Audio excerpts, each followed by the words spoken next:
Hi everyone, thank you for attending our Questline webinar, Smart Home Technology and Your Customers. My name is Maureen Murky and I'm the technical producer of today's webinar. Before we begin, we want to cover a few housekeeping items.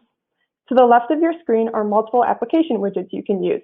Most of the widgets are resizable and movable, so feel free to move them around to get the most of your desktop space. If you have any questions during the webcast, you can submit them through the Q&A widget, which is directly below the presentation window. We will try to answer all questions during the webcast, but if a more in-depth answer is needed or we run out of time, they'll be answered later via email. Some networks may cause slides to advance more slowly than others, so logging off your VPN is recommended. If your slides do fall behind, pushing F5 on your keyboard will refresh the page. If you do experience any other disruptions during the broadcast, please use the Q&A widget for any technical questions. We'll be sending everyone a follow-up email within the next few days, which will include a PDF of the PowerPoint presentation and the playback link to the recording of today's webinar. We will also be conducting poll questions during the presentation and would greatly appreciate your participation. Please be aware that you are not the only participant today. The names of the other attendees are not being shown to you for privacy. Now, let me introduce today's host. Mike Carter is a senior engineer for Questline. Mike has a bachelor's in engineering and an MBA degree from The Ohio State University. He is also a certified energy manager. And now I'll go ahead and turn it over to Mike, who will introduce our guests and get things started for us today. Well, thank you, Maureen. Smart technology, it's taking over U.S. homes. Between smart speakers, robot vacuums, and app-controlled bathtubs, seriously, they were unveiled at the Consumer Electronics Show this year. There's no shortage of technology claims to make our lives easier. In fact, statistics show that the number of smart speakers in households alone grew about 135% in the last 2 years. So what does this mean for energy utilities? Well, it shows that customers are more aware of the amount of smart technology products out there, and they're interested in purchasing these items. So this creates an opportunity for your energy utility to guide them on the purchasing journey. Between Amazon, Google, Best Buy, and every other major retailer selling these products, your energy utility needs to step up and be the ultimate resource for your customers. And after making a purchase, you can help your customers see these devices not just as clever gadgets, but as tools to control their energy use and make their homes more comfortable and efficient. Our guest speakers today will help us navigate the smart home landscape to see what challenges energy utilities might be facing when trying to reach these customers, and show them how smart technology can help them take control of their energy use. They'll also help us understand today what type of experience customers look for when purchasing. And then next, we'll learn how your energy utility marketplace can drive relationships with your customers. Now, at the end of the presentations, we'll answer your questions. So just click on the question mark icon there on the left and submit your questions throughout today's presentation. So before I pass it on today, let me introduce our speakers. Alexandra Greenberg is an experienced content strategist for Questline. She develops content marketing strategies for energy utilities to build digital engagement with residential and business customers. She also produces articles, infographics, videos, and social media content to educate customers about utility initiatives, programs, and other energy topics. David Cathey has over 2 decades of diverse experience enabling utility partners to become trusted smart property advisors with their customers, and brings new innovative solutions to utilities that help accomplish regulated and deregulated program objectives. David was formerly the head of the utility division at West Corporation and currently serves as the senior vice president of the utility division at GreenMarbles. Our third speaker, Mark Wilkinson, is senior vice president of products at ibex, and he's been working to connect utilities and our customers in new and digital ways for more than 15 years. He's committed to help utilities deliver above and beyond experiences for their customers as a bridge to lifetime continuous engagement. Now, we're going to launch 4 poll questions during our presentation today, and here's the first one. The question is, how confident are you in your utility's ability to help customers integrate smart home technologies into their lives? There's 3 choices here.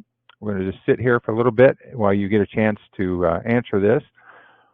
maybe you have no confidence. You don't really have enough knowledge or resources to help your customers in this way, or maybe you've attempted to do so with varying levels of success, or maybe you have extreme confidence. You have a program and resources in place, and they're really working for you. So give us feedback.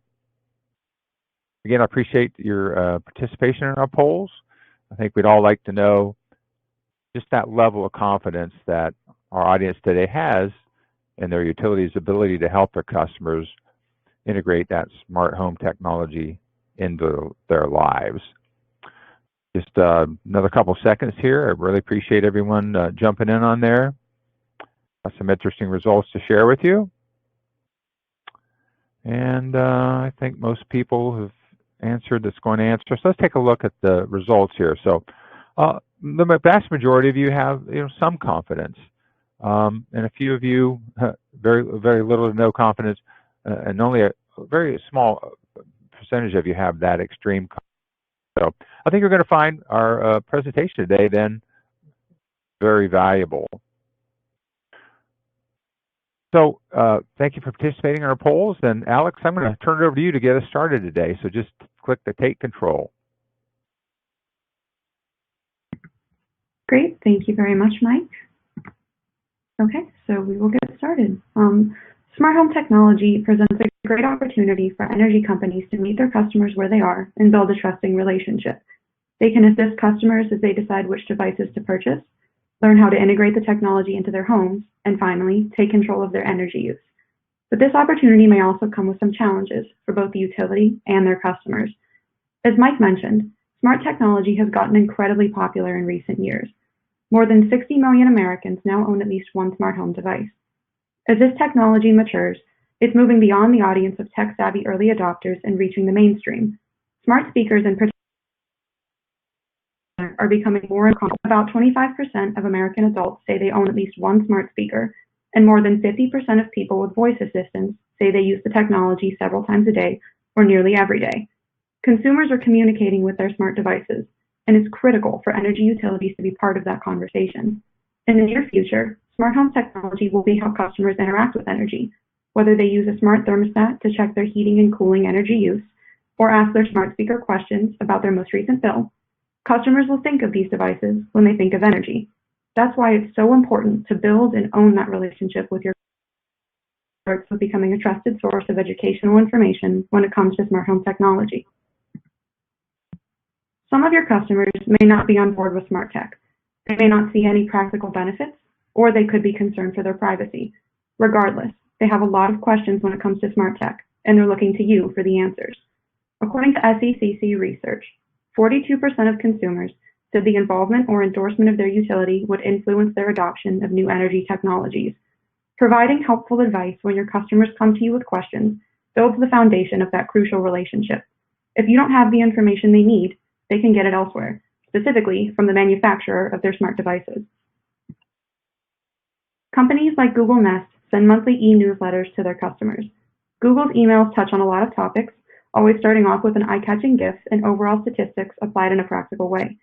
In this newsletter example, they determined how much energy their thermostat customers have saved since October 2011, and then they converted those kilowatt hours into how much energy it would take to bake cupcakes for everyone in the entire world. It's not a particularly useful statistic, I know, but it's certainly a fun way to share that information. Google also includes status information about Nest products their customers have around the house, including the battery levels and reminders to complete safety tests. But what's even more impressive is how they report their customers' energy usage. Each email from Nest includes a monthly summary compared to previous months and insightful explanations about why their customers' energy usage may have changed. These reasons could include warmer weather, different temperature settings, and more. Using eye-grabbing graphics and a clean layout, Google is building customer engagement around these energy topics. That's why it's imperative that energy utilities reclaim this relationship when it comes to smart home tech. You want your customers to look to you for this advice, not anyone else. And you can accomplish this with content marketing. Questline's approach to content marketing positions the energy utility as a reliable source of information. Our content answers questions customers may not even know they had and offers advice to help them understand the benefits of smart technology. With articles, videos, infographics, and more, you can help customers understand how smart home tech is easy to install and connect, simple to use, and saves time and energy. A video like Smarter Living with Smart Thermostats breaks down all of the benefits into easy-to-understand pieces of information. It targets those who may be skeptical about the technology and uses a friendly face to highlight how these thermostats can make life easier and more comfortable. For a more interactive experience, you can share content like you see on the right, how a smart home makes life easier. This infographic allows your customers to explore the benefits themselves by clicking around a connected home. You should also utilize content to lead customers to your marketplace. As Mark is going to explain later, marketplaces are another great opportunity for energy utilities to build on that relationship with their customers. Content like 5 tips for buying a smart plug informs customers of the features and capabilities they should look for as they shop for the smart device. Placing a link to your marketplace at the bottom of an article like this gives customers then gives them the option of visiting your marketplace to apply their newfound knowledge. What's incredibly important here, though, is ensuring that the content you use doesn't sell to customers. Instead, it should answer their questions and provide the necessary information to help them make a purchasing decision and use their devices. Next, there's the challenge of reaching those who understand the benefits but aren't interested in smart home tech, or those who think installing and operating all of these devices will be overwhelming. Sharing the energy efficiency and time-saving benefits of smart home technology is a great start, but utilities also need to provide content that shares just how easy it is to set up and use smart devices. Take, for example, you can install a smart thermostat. In just over 1 minute, this instructional video demonstrates how simple it is to make your house more comfortable, efficient, and safe with a smart thermostat. Using conversational DIY advice, videos like this can make your customers feel much more comfortable taking the plunge and making their home smarter. Many customers still see smart home tech as a fun gadget. They may enjoy the novelty of using their smartphone to turn up the heat without getting out of bed, but they may not be aware that comfort is just the start of possible benefits. The next step is for utilities to and see how these devices can fit into a comprehensive smart energy lifestyle. You can use strategic content to demonstrate how integrated smart home devices can save energy and real money. They're not just for fun and convenience. You should share content that informs customers how they can use smart devices to lower energy use automatically, save time, and more. In our experience, content like 6 clever things you can do with a smart bulb is a perfect solution. It shares all the different things smart bulbs can do to brighten up your life, from waking you up on time and giving you the weather report, to keeping intruders away by turning lights on and off automatically when you're not home. These features are definitely fun, but they also reduce energy waste. Helping customers see all of the possibilities when it comes to their smart home devices makes them more confident using the technology and opens their minds to other possibilities, like enrolling in your program. Many utilities have introduced, or are planning to introduce, time of use rates or other AMI-enabled programs to cut down on peak loads during the day. These rates can be confusing for customers, but explaining the benefits and making it easy to comply can encourage participation. Smart home devices can help customers automate their savings through time of use programs. With smart tech, customers don't have to worry about following a complicated rate timetable. They just have to adjust the settings on their smart devices once. It's that easy. Helping customers understand the connection between smart home devices and time of use rates can encourage both smart tech marketplace sales and participation in demand response programs. Utilities can also do this with financial incentives.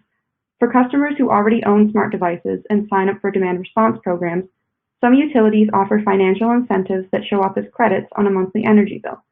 Utilities can also promote sales of thermostats or other smart devices by offering cash rebates on items purchased through their marketplace. In conclusion, smart home technology is changing the way customers think of energy and interact with their utility company. Keeping up with the ever-changing smart landscape and offering the advice and solutions your customers need can strengthen and create those long-lasting relationships. Thank you, and back to you, Mike. Well, thank you, Alex, and that was very insightful. If what Alex shared has prompted a question in your mind, just type those in that Q&A text box. It has the question mark icon, and we'll be getting that to your questions here in just a little bit. In the meantime, I want to launch the second poll today. Question is, what is your residential customer's biggest barrier to implementing smart home technologies? What do you think is keeping them from implementing smart home technologies? Do they just don't know where to start? Maybe it's an issue of not really seeing the benefits. Maybe there's a concern on security, particularly cybersecurity. Maybe it's a cost issue, or maybe it's just they feel it's too difficult to implement. So let's hear from you. What is your residential customers' biggest barrier to implementing smart home technologies that we're talking about today? Appreciate several of you here jumping on that right away. And keep coming those in. Again, if you have any questions on the content we're covering, or even just any question about smart home technologies, type that in the Q&A text box. I'm going to go ahead and launch the results here in just a second. Still got some people chiming in. And it's gone back and forth. It's kind of settling out now, I think, with a pretty clear direction. Let me go ahead and push that out to you. So most of you really believe that they just don't know where to start. And secondarily, it's really about the benefits, maybe about the cost, but knowing where to start, seeing the benefits, those are two of the big issues that you believe are those barriers to your customers. And so I think today we're going to see that there are some solutions to that. So with that, I'm going to go ahead and turn it over to David. And David, go ahead and take control and just share about smart home technology use cases with us today. Yeah, thanks, Mike. Thanks for having me on, and look forward to discussing smart homes today. Really, I'll start with just a brief introduction of who GreenMarbles is. It's really an institutional partner for utilities to offer better customer service in open ecosystems to their end customers around smart technologies, the benefit of those, and really filling the service gaps, which can be a daunting task for utilities to be able to roll out some of these technologies into market. So, I mentioned, open closed, open ecosystems are ecosystems where you can smart home offering and create a seamless experience for your customers. So whoever has the best battery storage product out there, you can integrate that in with your smart home offering for your customers to create a better customer experience. A closed ecosystem, you're really stuck with one partner and what devices they add to be able to offer those capabilities into the market and to your customer base. So a lot of utilities are asking about open ecosystems because they want the ability to be able to leverage the newest, latest, greatest technologies, the latest patents, the latest capabilities that come out, and not be stuck in a single ecosystem if they're looking to brand an offering or offer a platform that has multiple smart devices that all work together seamlessly into that capability. So, really what is a smart device is a device that can communicate and has purpose-driven communication capabilities. And a lot of people have smart devices, but they don't have smart homes today because those devices aren't communicating with each other. So as you look at getting more and more devices into a customer's home, the need for them to communicate becomes increasingly greater and greater. And utilities have traditionally here on the left stopped at the meter as far as offering services to their customer. And the utility of the future is really moving into the home beyond the meter with experiences around energy and automation, security, wellness, really becoming a better partner to customers and making their lives easier. So what do customers really need around smart homes to make them successful and to get them comfortable in using and leveraging more and more smart devices? So what we found in the utility space is they have to really fulfill on the customer experience service gaps. So not only marketing and pushing smart devices to customers, but offering broad solutions so that really it appeals to any of their customer bases, whether it's aging in place, wellness, income qualifiers for customers who want affordability and smart devices, but making those devices affordable through leasing and financing programs, distribution and packaging, so that when you open up a box, everything's already working together, making it easy to install. they want customer service and support. So somebody that the customer can call and talk to when they have issues, or that can roll a truck up to the customer's house to be able to create that better customer experience. And as they experience these, the ease of use and the ease of implementation, they're going to come back for more. They're going to want more devices, and they're going to continue creating a higher lifetime value for the utility, higher lifetime value for the customer. And the growth, once a customer adds 2 to 3 devices into ecosystem, is just phenomenal. It's off the charts. So being that customer experience advisor in these areas and moving beyond the meter as a trusted customer advisor is really important for these utilities. And driving revenue, a lot of utilities are looking to create revenue streams from moratoriums, and with COVID and the debt crisis, they're looking for alternative revenue streams. So it's also a way to create tens of millions of dollars in revenue streams for these utilities. And I don't see these smart devices ever replacing the amount of revenue a utility makes from energy, but they're going to complement it, and they're going to make that customer more sticky. They're going to be the partner of choice when customers have energy choice of the future. So as a customer looks for things like solar or battery storage, because the utilities created that relationship with a thermostat, with a smart device, as they move forward into that ecosystem, they're going to look back to that utility for ongoing recommendations and partnership. If you look at the smart home drivers today, only about 16% of the purchase intent is around energy management. So utilities being able to offer a wide variety of solutions.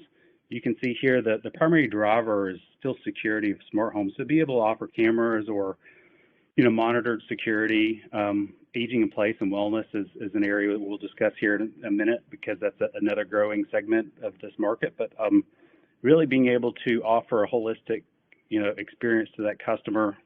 And as you move into things like security and automation, that energy follows. So whoever owns the customer smart home and the customer's experience is likely going to win the energy war as far as who's controlling and working with that customer on their energy products and services. So it's a vastly growing market. As you can see here, the market's exploding with smart devices, really going to be about $158 billion, by the end of last year as the market space goes. And we've seen the broadband customers really adopt at a higher rate. So as customers in rural areas and more customers have access to broadband, it really opens up their desire to move towards smart devices, with a penetration rate just really exploding. And due to COVID, offering customers DIY self-setup options is really important. Even this, based in 2019, 47% of new installs being DIY driven. Now we're seeing that at about 52%, over 50% of even kits and security systems being DIY. Customer wants to be able to receive it in the mail, to be able to install it, make it easy to install, make it confident that they can install it and get it working, or that partner can roll a truck, they can help work through any issues, and building the confidence with that customer in doing so. So if we look at purchase intent, when your customers come to your marketplace, about 16% of customers looking to get into the smart home space are going to be motivated by energy management. Still about 41% is going to be security, so make me feel secure. But as you are able to offer a wide variety on your marketplace of solutions, you can get the purchase intent of any of these customers. And once you've got them using and leveraging you in your customer service and your different teams and areas, then you're able to really drive that better customer experience and evolve customers into these new areas. And let's not forget about aging in place. And I wanted to bring this to your attention because those 65 and older are the largest age group. We've got 10,000 people a day turning 65. And aging in place technologies really help those customers remain in their home longer. It's really a good value for the utility to be able to keep that customer longer, and customers using aging in place technologies stay in their home for about 2 years longer. And once a customer's moved in a nursing home or in with families, they've written their last check to the utility as well. So they're no longer able to be a customer of that utility. So enabling them through technology to remain a customer longer, it often saves that customer money. It's what they'd prefer to do, and it's also good for the utility. So there's a win-win case in the aging in place capability. So yeah, that's something I would encourage you not to overlook as we move forward. So Mike, back to you. All right. Well, thank you, David. Very useful data for us today. Before I pass it on to Mark, let me go ahead and launch our third poll for today.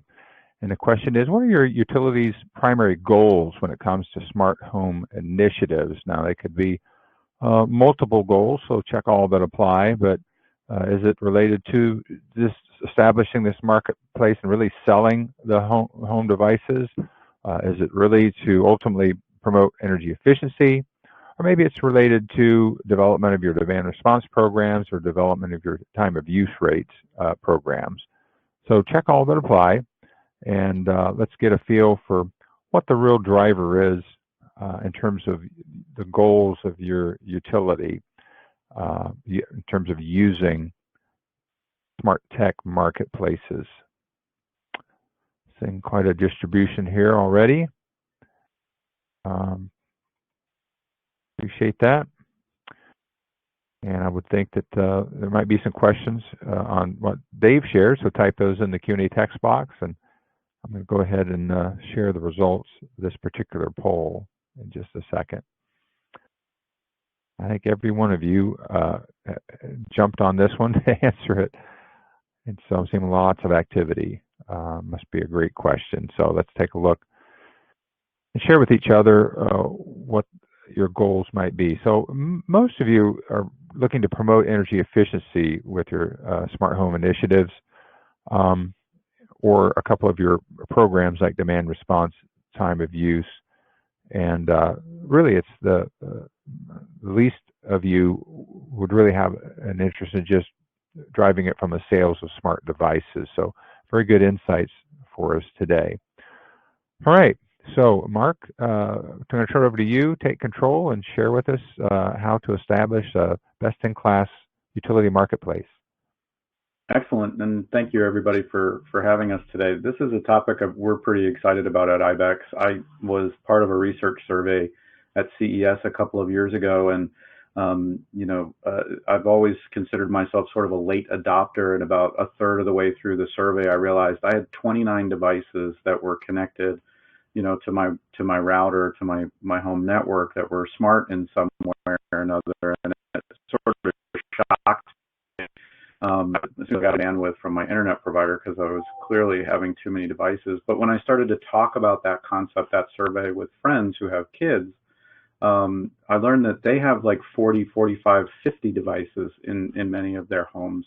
And so it's no longer a question, and I think David and Alexander made this point earlier, but it's not really a question of whether or not customers have embraced smart home technology or will they buy it. They are buying it. And now it's a matter of, can we help? Now it's a matter of, or the question is, can we help our consumers, our customers, actually get the most value out of this technology? What role can the utility play to help customers do what they want to do with this technology? Dave had a perfect example in his slides about the challenge of having multiple devices in the home and the opportunity to integrate it. Maybe for some customers it's a matter of, they want to see who's at their door while they're watching TV. Or maybe it's a matter of they want to, use their voice to turn off their lights and lock the doors at night. Whatever objective our customers have, we should find a way to really engage with the customers and deliver that extra value. And smart technology, smart home tech, is a great vector for that. And frankly, I think we've talked about it today, that it's a perfect opportunity to engage consumers. So, Dave really talked about all of the variety of the smart home technology that's available. I think Alexander did a perfect job of being able to highlight the role that content can play in engaging those customers, not just to help them, identify the purchase, but to, help them make their purchase considerations, pick the right products and services, get them installed, and get the full value out of it. without those things, we don't really have the level of engagement that we need. And so what I'm going to talk about a little bit is where some of that stuff happens. This is a good opportunity to turn to the topic of marketplaces, because the time really has come for utilities to embrace marketplaces.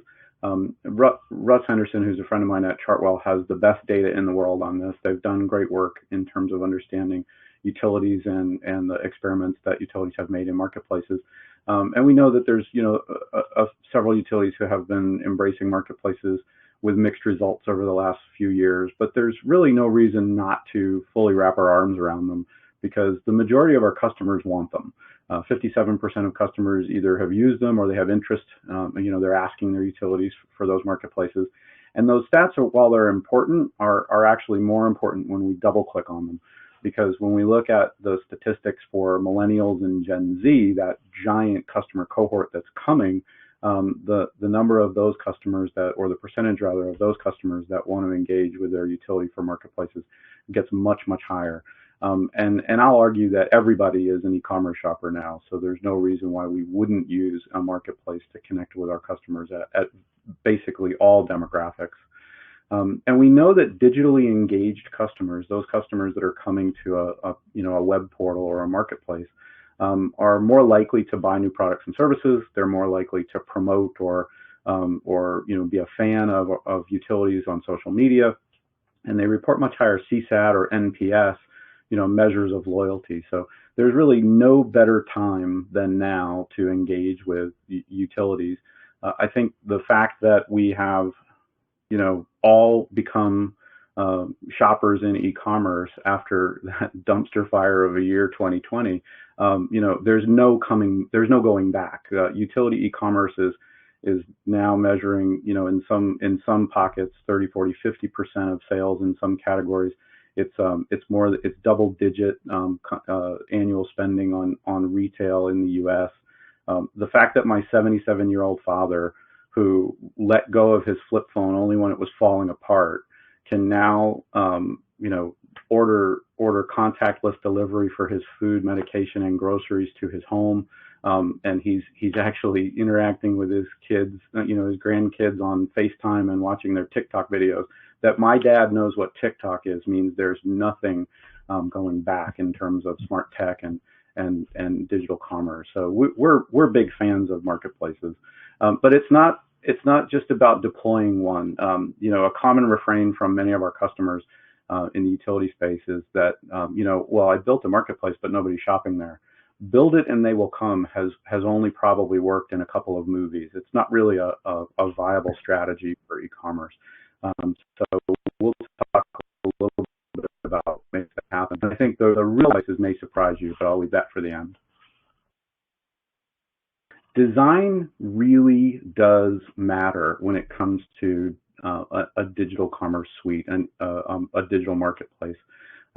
Consumers have really just been inundated with innovation from customer-obsessed brands, and so the idea that we need to be able to deploy a very seamless or intuitive and modern interface is critical.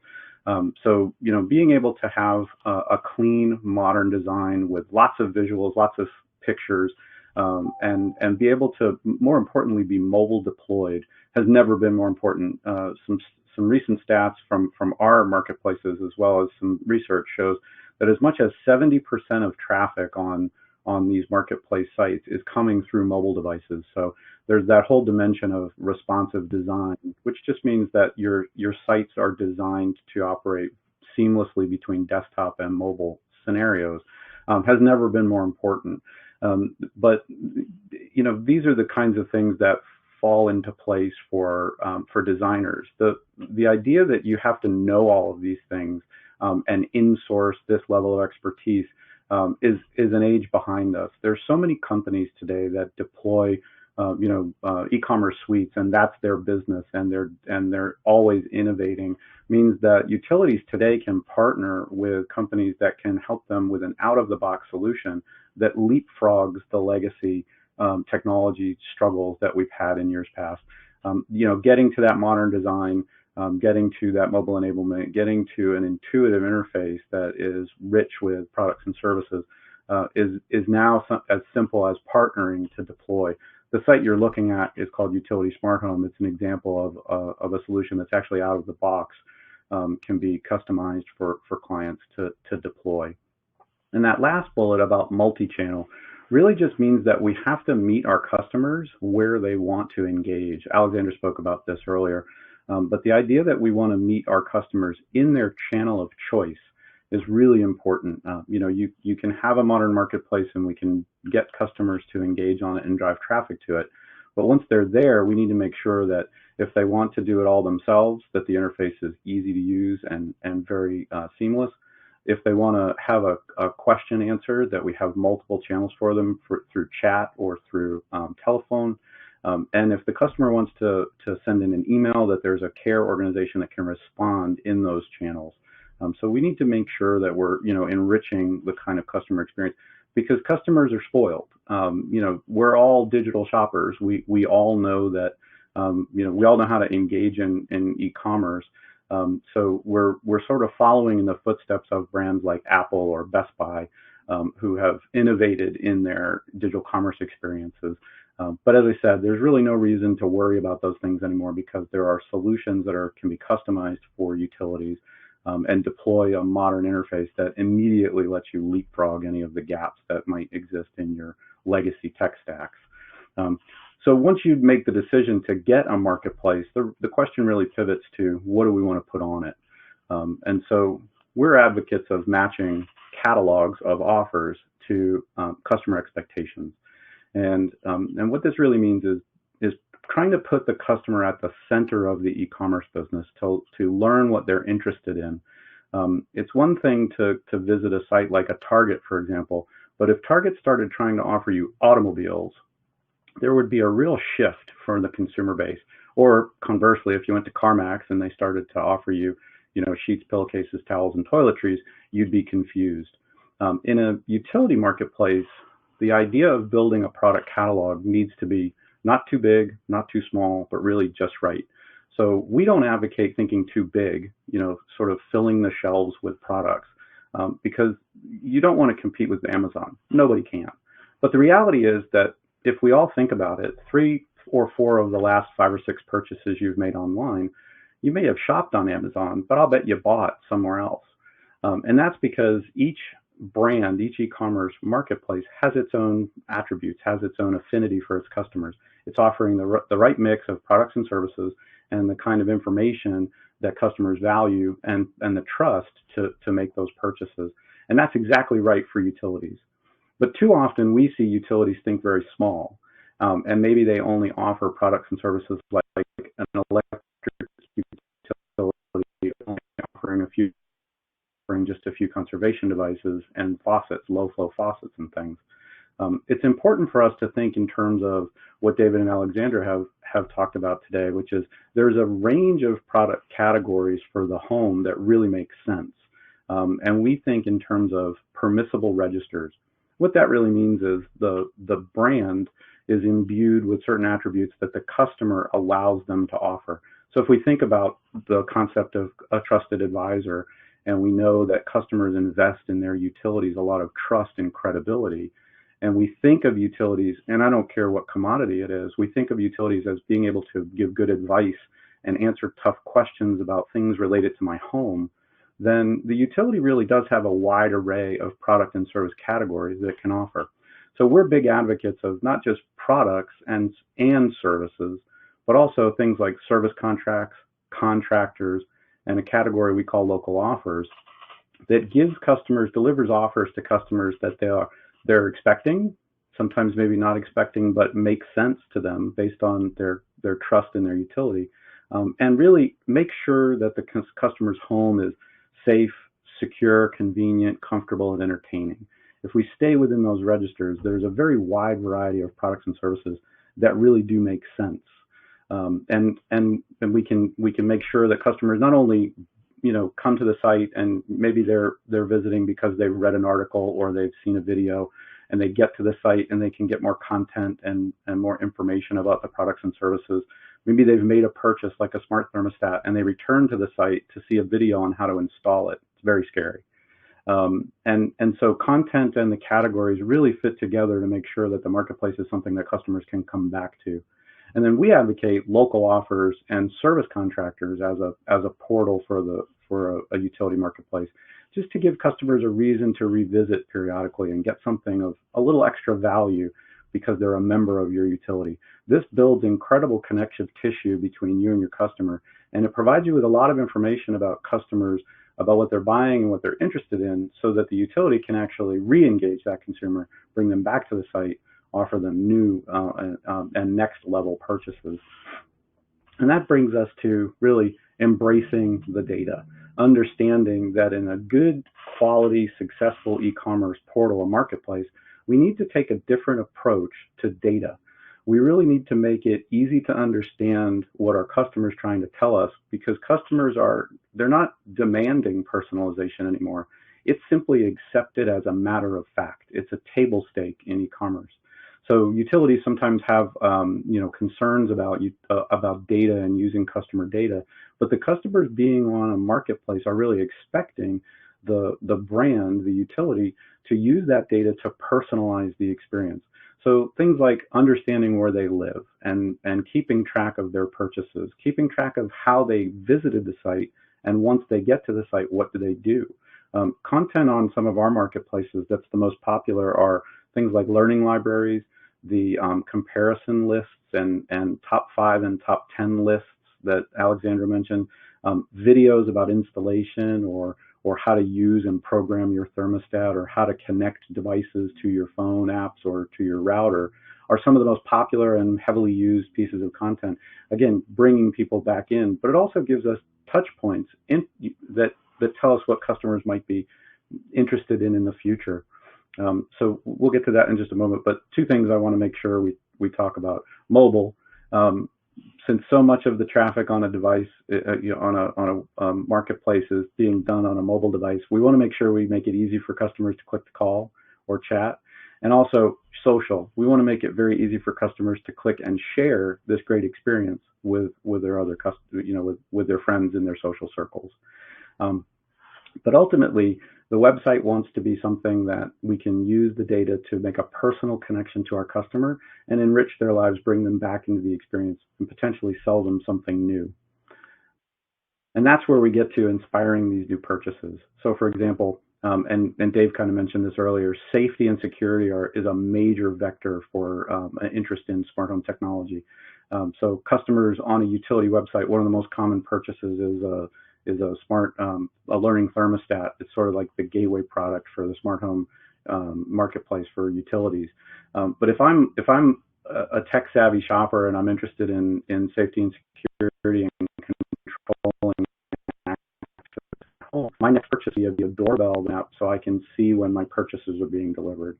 And if I'm expecting a really great purchase and I don't want it just sitting on my doorstep to be stolen, but in a drive-by, I may want to have a smart garage door opener. And when the Amazon delivery reaches my house, I might want to go around to the garage. I'm going to open the door, and could you leave it in the garage door?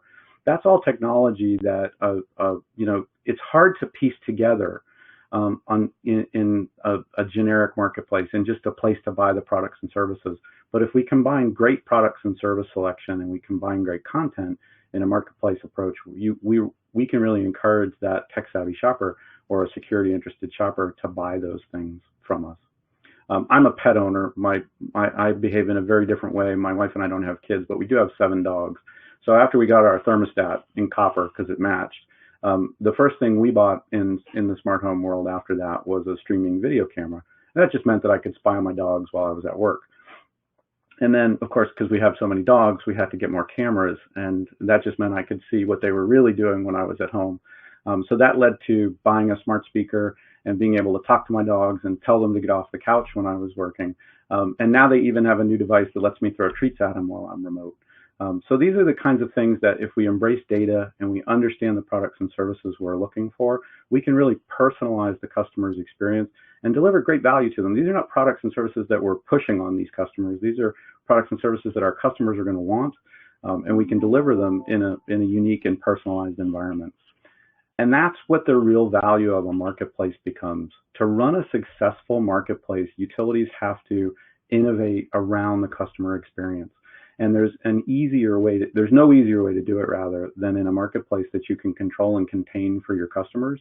It means that we need to know who they are and what they're interested in. We need to find ways of engaging them in their channel of choice, driving interest and inspection of our catalog of offers in a seamless and modern buying experience or shopping experience, and then encourage them to come back into that site to make future purchases, to learn more about the purchases, and have an aspect of the voice of the customer integrated to those solutions. So to run a successful marketplace, you've got to be a modern customer experience site, and so there's no really better place to do that than in the CX incubator. Mike, turn that over to you. Thank you, Mark. Very helpful information. And so let's take some audience questions at this point in time. Now, I see that one of our audience members pointed out that some of their utility customers don't have internet at home. Obviously, they're not going to be a very good candidate for smart home technology. But what about low-income customers? And maybe I'll direct this at you, Alex. How can a utility reach low-income customers? They might have, internet at home, but they don't have a lot more resources, beyond that, with marketplace offerings. Yeah, definitely. People tend to think that low-income customers might not be a good target for smart home tech. You definitely wouldn't think they'd want to upgrade to a large appliance or do a whole home system and do a whole entire smart home, right? But they're definitely good candidates for smaller things like smart plugs, smart power strips, smart thermostats even. And you can definitely encourage sales by just sharing the benefits with them. Just saying, hey, this is super easy. All you have to do is plug devices into the smart power strip. It'll shut things off automatically. You don't even have to think about it. They're not a whole lot of money, but at the same time, you can encourage sales with rebates on things purchased through your marketplace as well. So sharing the benefits with them of these kind of lesser cost devices that can still be just as helpful, and offering rebates can definitely encourage sales for your low-income customers. Okay. And anyone else can jump in at any time as well, answering. But David, let me direct this one at you. The question is, what demographics do you typically see are more drawn to the benefits of smart technology? Is there any way to use demographics to have the best? Absolutely. So each customer segment is going to have different things that are going to draw them to marketplace or cause them to convert. There's a percentage of the customer segment that's going to convert based on energy and the desire to reduce carbon footprint. There's another segment that's going to be more worried about security and want a fully connected security system with doors and window monitoring. Another one's going to be, the tech that is interested in automating their whole life. And they don't necessarily care about security. They don't care about some of them don't care about, saving that much on energy, but they are interested in having the latest, greatest tech that can do everything for them and make their life easier. So really understanding your customer segments and targeting those segments in a meaningful way, so you don't just create noise for those customers with the right content, the right message, and the right products. You wouldn't want to, target a premium, smart home product to a limited income customer, but you may have, a income qualifying thermostat program that you'd really want to target that customer for. And even if they don't have home internet, they could still set up scheduling to automate schedules at what time so that they're not cooling their house or heating it while they're at work if their house is empty, and really save energy and help be a good partner with that customer through automated scheduling, even if with a lack of Wi-Fi. So, it's just a variety of, having that holistic strategy and those targeted products that reach each aspect of your audience. Great. Yeah, it makes a lot of sense. I'll give this one to Mark, but anybody else can jump in after his response. And so, Mark, what's the biggest mistake utilities make in launching and operating their marketplace?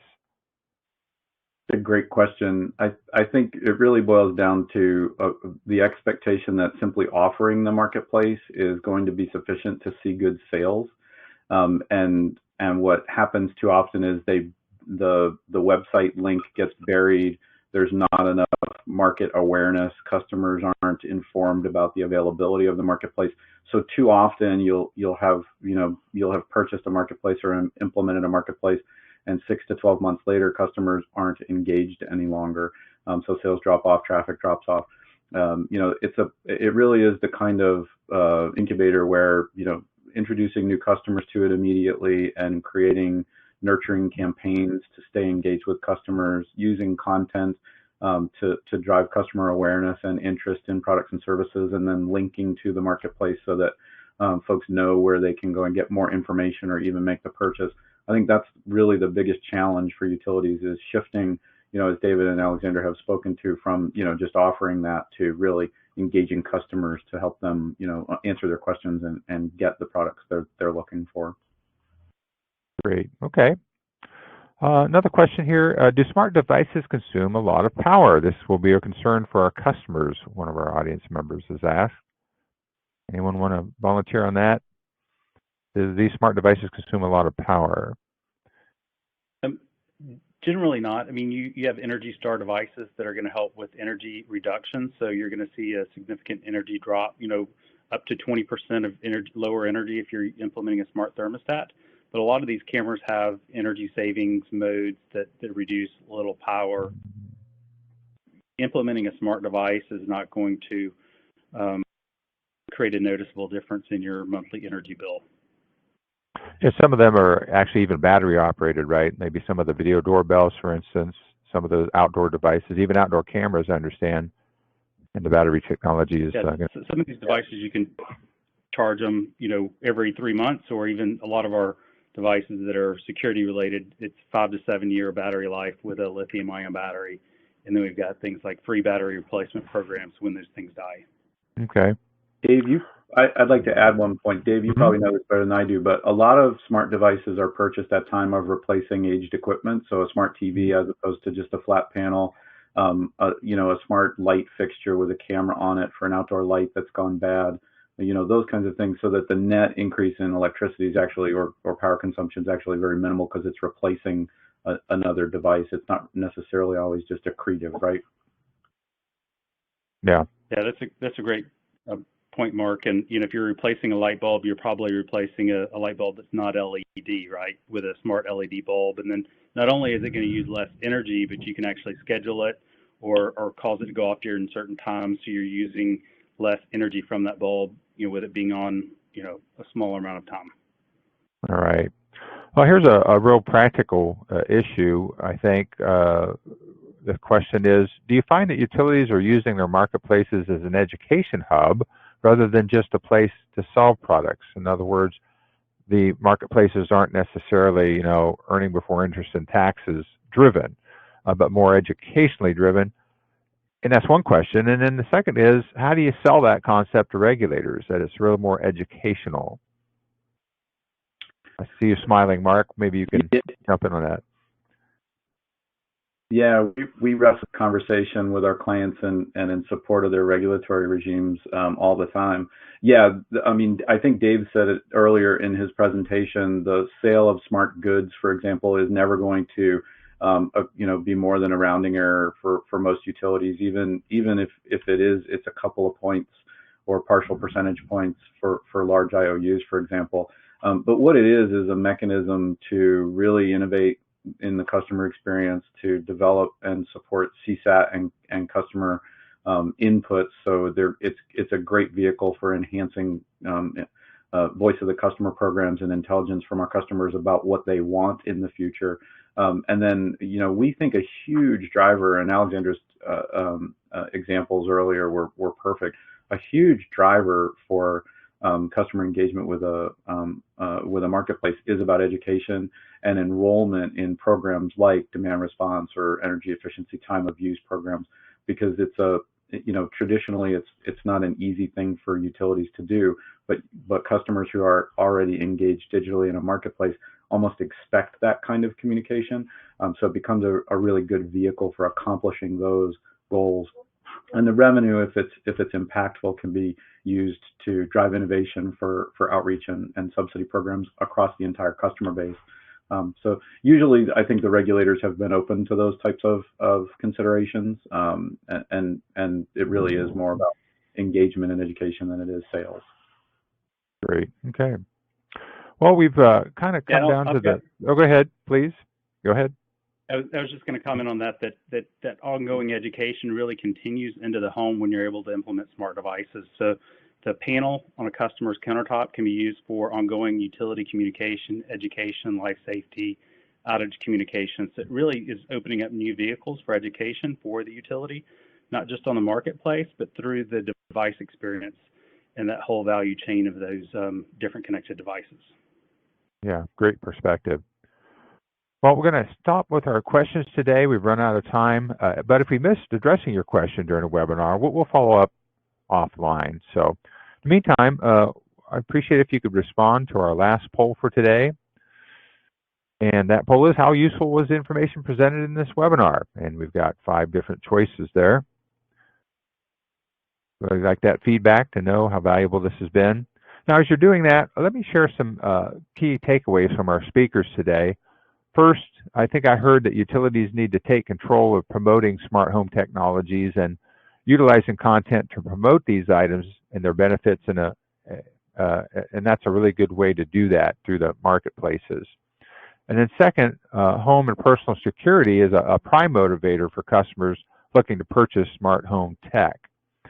And I think that was repeated a few times. And then third, we really encourage utilities to design your marketplaces with customers in mind. In other words, they want modern and easy experiences. And then finally, and this has an overlap with the first insight, take control of this space. Amazon and Google aren't going anywhere, but it's time for your energy utility to become the real go-to resource for your customers when it comes to smart technology. So I want to just again thank our speakers today, Alex and David and Mark, for your excellent insights from your experience with smart home technology and utility marketplaces. And thank you, audience, for attending as well. So now let's hear some closing comments from Maureen. Hi, thank you, Mike. And I would like to thank all of you for attending our webinar today. As a reminder, the presentation and materials and the playback link to the recording of today's webinar will be emailed to you within the next couple of days. Should you have additional questions or feedback, please don't hesitate to contact us.